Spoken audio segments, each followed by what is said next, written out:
village d'Agué-Gbago dans l'arrondissement de Sémékodi franchit une étape de son histoire. Les filles et fils de cette localité ont officiellement porté sur le fonds baptismaux l'association de développement du village d'Agué-Gbago à l'occasion d'une assemblée générale constitutive tenue le samedi 25 juillet 2026.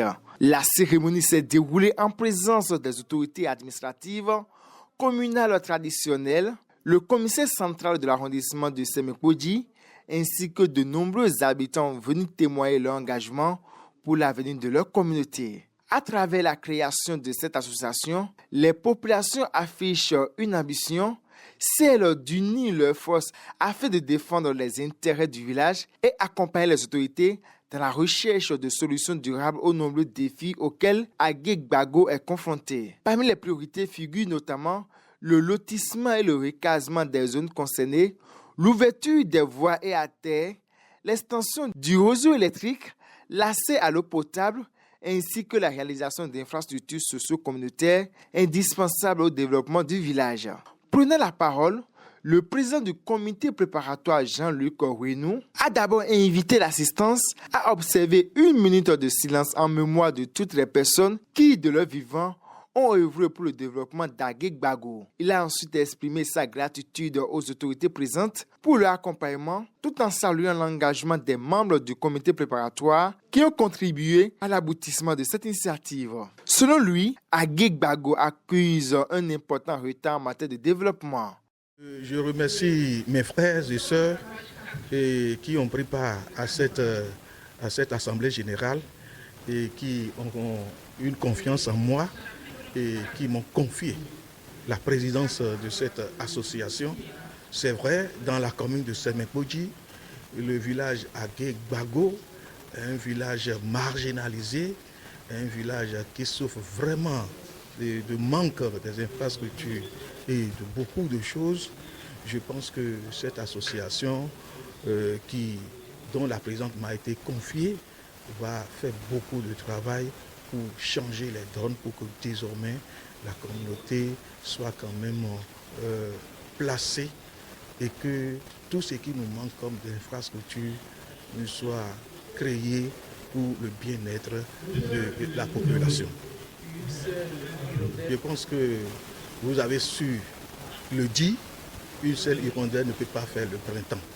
Et je compte d'abord sur des gens qui m'entourent, sur mon équipe et surtout sur les hommes et les femmes de cette communauté. Parce que seul, en tant que président, je ne peux rien.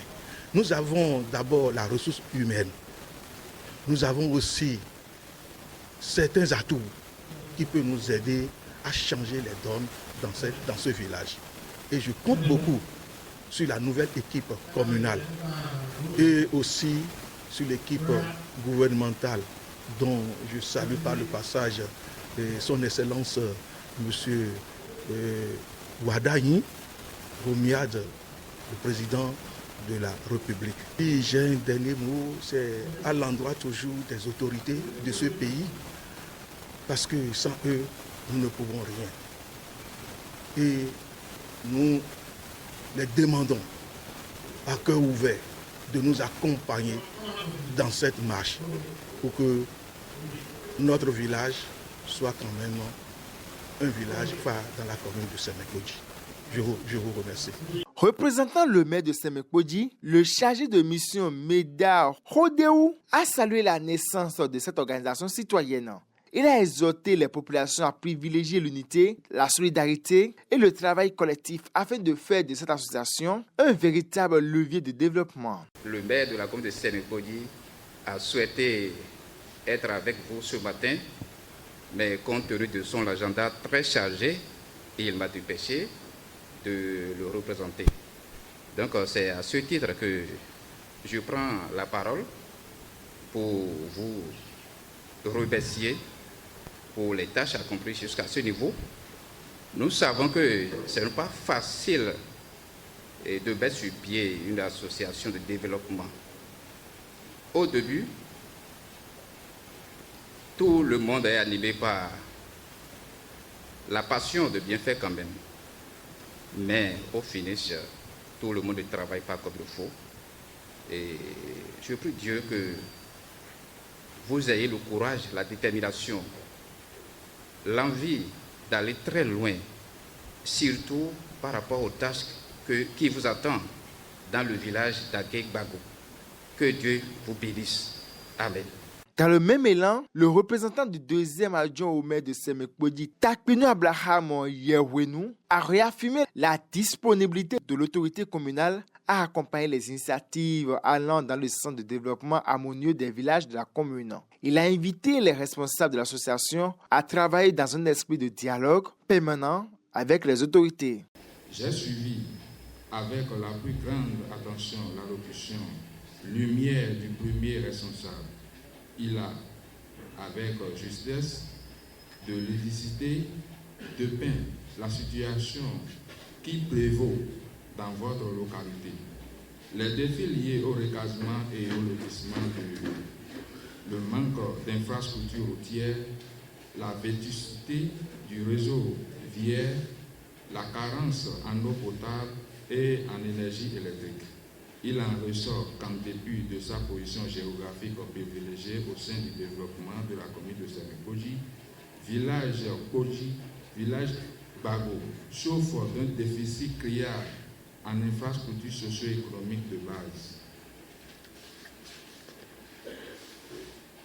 L'avènement de cette association de développement et d'intérêt foncier intervient à un moment des plus opportuns, car il est établi que tout développement endogène et durable se conçoit et se réalise avec l'implication effective des communautés de base.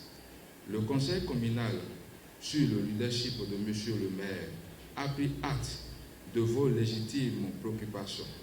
À ce titre, M. le deuxième agent au maire me charge de vous réitérer que vous n'êtes point isolé dans cette quête.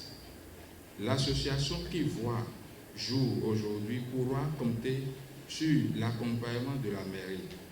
Concrètement, nous nous attelons à, premier point, fédérer et porter les plaidoyers auprès des plus hautes autorités de l'État et du partenaire au développement, en vue du déclenchement du développement et du lotissement effectif de Bago.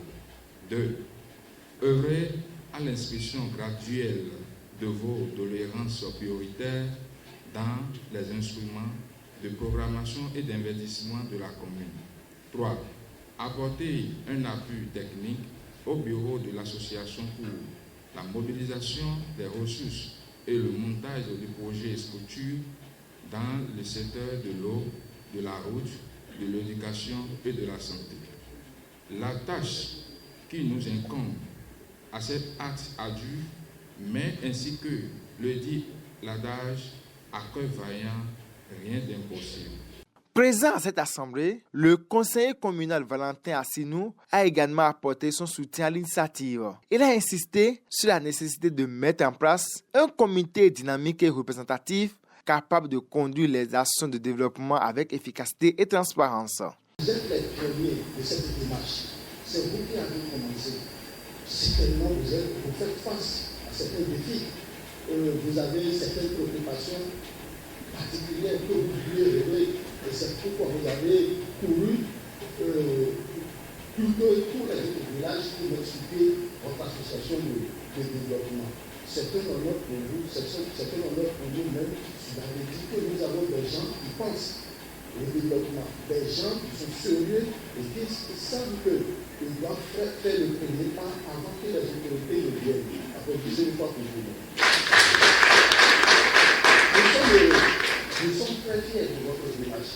Nous vous accompagnons. Et surtout que aujourd'hui nous avons cet honneur que les autorités municipales nous ont fait. Notre arrondissement aujourd'hui, vous savez que nous n'avons pas conseillé dans notre arrondissement, compte tenu de la taille de notre population, et nous ne pas que bon conseiller. Si vous prenez le premier, nous avons le deuxième adjoint maire qui est de notre arrondissement.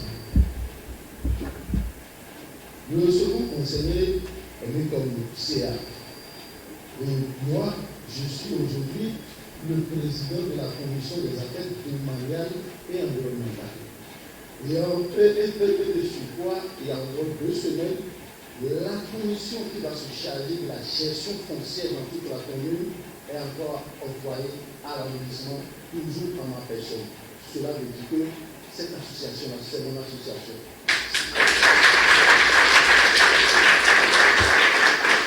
C'est mon association, c'est un outil que moi je dois utiliser pour booster le développement de tous les autres villages. Le chef quartier Kouferodi Kwande Théodore n'a pas caché sa satisfaction. Il a rappelé que plusieurs tentatives de création d'une telle association avaient échoué par le passé. Pour lui, cette concrétisation marque un nouveau départ et ouvre la voie à une meilleure organisation des populations. Il a également souhaité que les obstacles administratifs qui freinent le développement du village soient définitivement levés. Dieu Tout-Puissant qui nous a tous créés sur la terre et que sa volonté soit faite sur nous. Donc c'est sûr et certain qu'un chef du village doit penser au développement de sa localité.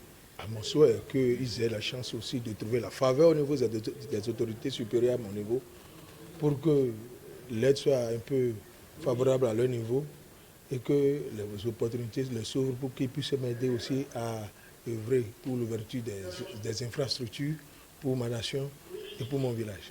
Permettre d'être à tout moment avec eux, de travailler la main dans la main avec eux, de les propulser aussi à évoluer au niveau supérieur de mon hiérarchie. Le commissaire de Semekpodji, Patrice Chorohunwe Sokoto, a félicité les initiateurs pour cette démarche citoyenne afin d'inviter les populations à renforcer leur collaboration avec les forces de l'ordre. Il a rappelé que la sécurité est l'affaire de tous et a exhorté les habitants au respect des valeurs civiques et citoyennes. Mes félicitations, mes admirations pour le pas que vous avez franchi, parce que vous me donnez l'opportunité d'avoir des interlocuteurs crédibles et valables pour discuter des affaires de développement du village de Podiaké-Bago. C'est difficile pour nous lorsque nous n'avons pas d'interlocuteurs et que nous venons d'horizons diverses. C'est vrai, je suis déjà passé par ici en 2004, mais en tant qu'exécutant, je suis revenu aujourd'hui comme commissaire de l'arrondissement.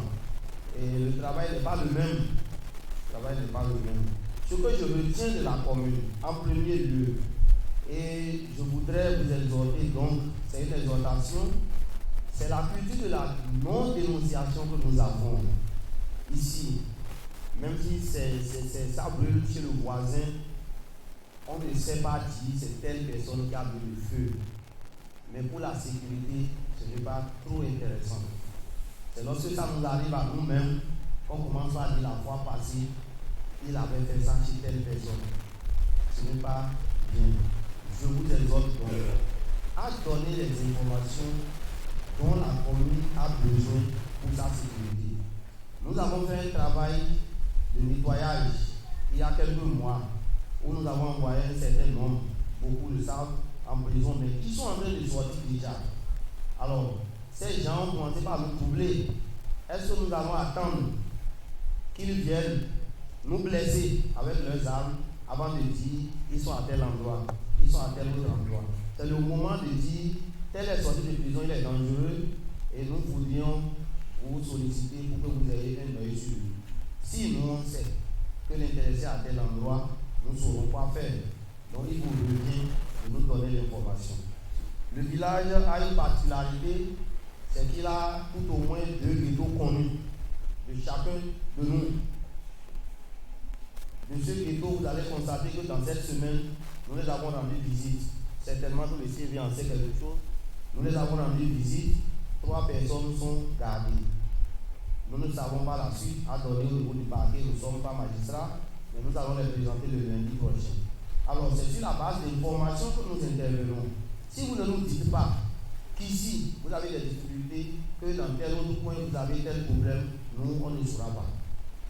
On ne saura pas du tout. Nous pouvons passer à côté sans savoir. Il faut être au quotidien. Donc, avec les gens pour savoir que tel est dangereux, tel ne l'est pas. Je vous exhorte, chère population de Podiaké-Bago, de nous accompagner dans le travail que nous faisons. Cette assemblée générale constitutive marque ainsi le point de départ d'une nouvelle dynamique pour Agué-Gbago. À travers l'association de développement du village d'Agué-Gbago, les populations entendent désormais parler d'une seule voix pour faire avancer les grands chantiers de leur localité et bâtir un village plus moderne, mieux équipé et résolument tourné vers l'avenir.